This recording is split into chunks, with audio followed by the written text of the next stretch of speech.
अब salaried class को कहने को तो ये 52-53 अरब का रिलीफ मिला है, लेकिन जब हम टोटल अमाउंट पर जाते हैं तो सालाना वही 580 अरब से ज़ायद हर एक की तनख्वाह में कोई 2, 4, 5 हज़ार का फ़र्क आ गया है, लेकिन ओवरऑल तो सिचुएशन बिल्कुल भी नहीं बदली है।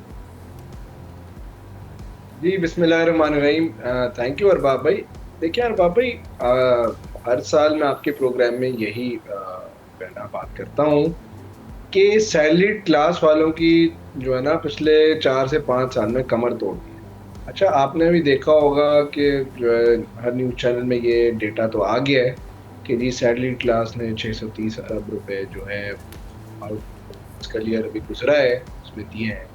मेरे लिए ज़्यादा कंसर्निंग बात ये तो एक चले कंसर्निंग बात है कि जी ठीक है, आपकी जो वाइट कॉलर जेंट्री है, जो मिडिल क्लास बेचारा है, जो जिसके अकाउंट में पैसे आते हैं, एम्प्लॉयर देता है, एट सोर्स टैक्स डिडक्ट हो जाता है, इजी कैश काउ जिसको मैं बोलूँगा, तो वो 630 अरब रुपए दे रहे हैं। दैट इज़ बहुत ज़्यादा परेशानी की बात तो है, बहुत ज़्यादा मेरे ख्याल से टैक्स है, क्योंकि जो फैसिलिटीज़ जिस हिसाब से इनको मिलती हैं मेरे ख्याल से तो जो है ना उनका ऑब्जेक्शन बिल्कुल बजा है। मगर आप साथ साथ ये देखें कि पिछले साल से सिर्फ और सिर्फ जो इजाफा हुआ है सैलरी क्लास के टैक्स में, वो 24 अरब रुपए। आपको याद होगा कि मैंने पिछले साल आप ही के प्रोग्राम में ये कहा था कि जी अगर आप जो है if you keep on milking the same old cow तो ये डेड वेट लॉस क्रिएट कर सकता है। तो आप खुद अंदाज़ा लगाएं कि देखिए तनख्वाहें भी बढ़ी हैं, जाहिर सी बात है, और इन्फ्लेशन भी बढ़ा है, तो जाहिर सी बात है एम्प्लॉयर्स ने तनख्वाहें तो बढ़ाई होंगी। तो सिर्फ 24 अरब रुपए का इंक्रीज, तो सर आप जो है ना मुझसे शायद बेहतर समझते हैं कि व्हाट डज दैट इंडिकेट कि either we are going towards a dead weight loss, या तो फिर लोगों ने दूसरे रास्ते इख्तियार करना शुरू करें सैलरी रिसीव करने। आइदर वे मेरे ख्याल से सरकार के लिए इसमें एक सबक है कि जी आप डॉक्यूमेंटेड सेक्टर को इतना ना पीटें कि फिर वो मजबूर हो जाए कि या तो वो जो है फिर एम्प्लॉयज़ तनख्वाह बढ़ाना रोक दें, सही है, या फिर वो और रास्ते इख्तियार करना शुरू हो जाए। ये जो है ना जितनी ये कॉन्फिस्केटरी पॉलिसीज़ होती है ना, ये कभी भी आवाम के लिए, बिजनेस के लिए, कारोबार के लिए, कारोबारी शख्सियात के लिए कभी भी ये जो है ना ये अच्छी नहीं होती हैं, और ये उल्टा ये नेगेटिव इम्पैक्ट होता है इनका, जो है ना कभी पॉजिटिव इम्पैक्ट इन चीज़ों का नहीं होता। मेरे ख्याल से तो 3-4 साल में जो कमर तोड़ी है सैलरी क्लास की, शायद अब हाँ, और इस बजट में भी ठीक है रिलीफ मिला है सर, लेकिन हजरत के साथ जो टैक्सेबल थ्रेशोल्ड अगर बढ़ा देते तो उनका क्या जा रहा था। आप 100 रुपये टैक्स सकते चले, इनके एंड से हमेशा एक आर्गुमेंट आता है, हम सारे दोस्त यारों में बैठते हैं, बोलते हैं जी अगर हम 6 लाख से 12 लाख चले, 12 लाख तो मैं 4 साल से बोलता हुआ आ रहा हूँ, मैं बोलूंगा इसको 20 लाख कर देना चाहिए। तो सर आजकल के दौर में साल में 20 लाख रुपए क्या है? आप मुझे एक बात बताएं ना, जितनी महंगाई हो गई है, 20 लाख रुपए आजकल साल में, इट इज कंपेयर टू 10 साल पहले जो 20 लाख वाज एन अमाउंट, आज उसकी वैल्यू नहीं रही है। तो आप 20 लाख भी कर दें, तो 100 रुपये टैक्स लगा दें ताकि आपके टैक्स पेयर टैक्स नेट में से ना जाए। इनको बस ये खतरा होता है कि यार मैं टैक्सेबल थ्रेशोल्ड बढ़ा दूंगा तो सारे टैक्स पेयर जितने हैं, जो इजी कैश का हो है इन लोगों का, वो टैक्स नेट से चले जाएगा। फिर ये जो है ना हर माली साल के आखिर में जो शादियाने बजाते हैं कि जी वो देखें जी इतने टैक्स पेयर बढ़ गए, वो ये नहीं कर पाएंगे, उल्टा घाटे में जाएंगे ये लोग। तो इसका इंसान हल है कि 100 रुपये मिनिमम सा एक बिल में, सॉरी मिनिमम नहीं, और एक थोड़ा सा 100 रुपए की रकम रखते हैं ताकि ठीक है जी वो टैक्स नेट में भी रहें, आपके भी फिगर सही रहें, और जो आवाम को रिलीफ भी मिले। बट अनफॉर्चुनेटली मेरे ख्याल से इनको शायद रियल एस्टेट सेक्टर को ज्यादा रिलीफ देना पसंद है, या एक्सपोर्टरों को सुपर टैक्स में रिलीफ देना ज्यादा इनको बेहतर लगता है।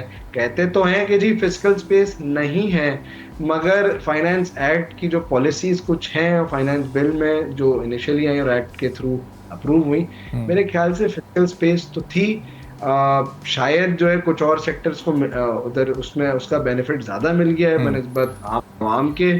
शायद आम आवाम जो है वो इजी कैश का हुआ है, बेचारी आराम से बातें मान लेती है, क्या करेंगे शाम को चाय पे के डिस्कस करेंगे कि यार महंगाई इतनी बढ़ गई है, क्या करें, कमर टूट गई है सरकार। अच्छा अमाई साहब, ये बड़ी मुनासिब आपकी ये तजवीज़ है। अगर हम इसको सैलरीड क्लास पर, इसके साथ साथ अगर ये जो कारोबारी तबका है, जो रिटेल सेक्टर है, उस पर भी इसी अंदाज से इम्प्लीमेंट करते हैं तो वहाँ भी ये फिर ये टैक्सेबल थ्रेशोल्ड काफ़ी बढ़ सकता है, क्योंकि वहाँ तो पहले ही बहुत लैकिंग है। सर देखे ना, वो ताजिरों का तो माशाल्लाह से 20 करोड़ रुपए जो इसका टर्नओवर है, वो तो छोटा ताजिर है ना। जो है 20 करोड़ पे अगर मैं 10% के मार्जिन पे काम करूं, अगर कोई छोटा ताजिर है, तो 2 करोड़ की इनकम पे जो है वो 25,000 रुपये अगर मैं टैक्स दे रहा हूँ एंड ऑफ द ईयर। और दूसरा ये कि वो भी जो है सेल और एक्सपेंस भी मैं डिक्लेयर करूँ, कोई पूछताछ भी ना हो, एक सिंप्लीफाइड रिटर्न हो। मेरे ख्याल से तो जो है ना, इससे बेहतर जो RRMC की एक स्कीम आई थी कि जी रिवर्स चार्ज मैकेनिज्म पे जो है ना मैन्युफैक्चरर से जो है ना 1% या जो भी आपको सप्लाई करता है ताजरों को, उसको 1% एक मीगर सा अमाउंट है वो विदहोल्ड हो जाए, उससे डॉक्यूमेंटेशन भी हो जाती और जो है उससे अच्छा खासा रेवेन्यू का फायदा भी हो चुका होता मुल्क का भी। उस वक्त जब ये प्रपोज हुआ था ये मेजर, तो उस वक्त का टैक्स इम्पैक्ट 350 से 400 अरब रुपए था। अब आप खुद अंदाजा लगाएं कि 3 साल गुजर गए, कोई 1.2 या 1.3 ट्रिलियन रुपीस हम खो बैठे हैं। तो बट उसकी अकाउंटेबिलिटी नहीं होगी सर। जो फिस्कल स्पेस हम उधर से जो है क्रिएट कर सकते थे कि जी ठीक है, जो एक सेक्टर टैक्स में नहीं है उसको ला के दूसरों को रिलीफ दे सकते थे ताकि इकोनॉमी को बूस्ट मिलता। हम कभी भी ये नहीं करेंगे। हम हमेशा जो सेक्टर ऑलरेडी बेचारा डॉक्यूमेंटेड है उसी को हम जो है ना, उसी की जो है ना, वो कहते हैं ना, दुर्घट लगाते रहेंगे। और जो डॉक्यूमेंटेड सेक्टर नहीं है उसको हम बोलेंगे अच्छा यार प्यार से तू आ जा, कोई मसला नहीं। अच्छा, ये इस फिस्कल ईयर में इन्होंने 70 अरब जमा किया है ताजिरों से। अब ये जो पे टर्नओवर पॉलिसी लाएं, ये साल का 1% या चलें उसको 25,000 भी कर लें, तो ये 25,000 करके इस 70 अरब में कितना इजाफा ये करने के काबिल हो जाएंगे? सर मेरे ख्याल से तो खातिर को कोई फायदा नहीं होगा।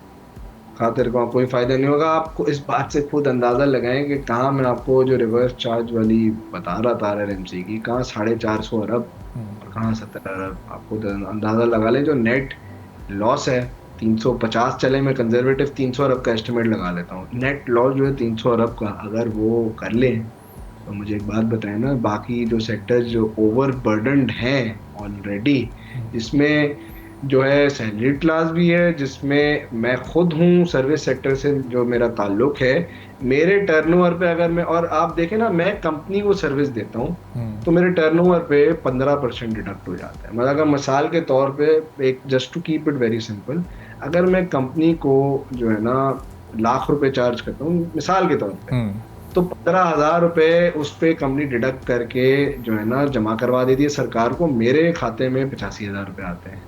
आप मुझे एक बात बताएं ना, मैं जो है छोटा ताजिर जो है जिसका 20 करोड़ रुपए टर्नओवर है, वो 15,000 रुपए दे के फारिग हो रहे हैं, तो यार मैंने कौन सा गुनाह किया? मैंने बल चले मेरी छोड़ दें यार, बाकियों ने क्या गुनाह किया है सर जी? कि जो है ये डबल स्टैंडर्ड क्यों या डिस्क्रिमिनेशन क्यों होती है, आज तक किसी को समझ में नहीं आती है। जिसको रिलीफ बस देना होता है दे देते हैं, जिसको ऑप्टिक्स के लिए, जिसको टैक्स करना होता है ऑप्टिक्स के लिए कर देते हैं। तो ये कोई पॉलिसी डायरेक्शन नहीं है सर, ये कोई खातिर को फायदा नहीं होगा। खातिर को फायदा हो सकता है जब एक अच्छी रोबस्ट पॉलिसी लाई जाए जिसकी वजह से टैक्स इकट्ठा हो और अब दूसरे सेक्टर जो एडमिटेडली ओवरबर्डन्ड है। देखें इस दफा हमारे वजीर खजाना ने बिल्कुल सही बात करी थी ना कि जी ये सैलरी क्लास का इनको बहुत ख्याल है भी, आई नो, क्योंकि वो खुद एक जमाने में जो है ना माशाल्लाह से एक बहुत अच्छे प्रोफेशनल रह चुके हैं, अभी भी हैं, और वो उस वक्त जब सैलरी ड्रॉ हुई सैलरी क्लास इंडिविजुअल, तो उनको बिल्कुल दर्द है सैलरी क्लास वालों का। तो सर, और वो बोल भी रहे थे कि जी बहुत ज्यादा टैक्सेस बढ़ गए थे तो इसलिए रिलीफ दे रहे हैं, और मेरे ख्याल से उन्होंने अपने एंड से पूरी कोशिश जरूर करी है सही। बट मेरे ख्याल से अगर जो है जो पॉलिसी बनाने वाले जो है ना वो अगर दूसरे एंड से कोई फिस्कल स्पेस क्रिएट कर लेते तो शायद सैलरी क्लास को, कारोबारी शख्स को रिलीफ और मिल सकता था। जितना मिला है उतना अल्लाह का शुक्र करना चाहिए हमें, लेकिन मेरे ख्याल से और मिल सकता। सब्सक्राइब करें और बेल दबाएं ताकि कोई खबर रह न जाए।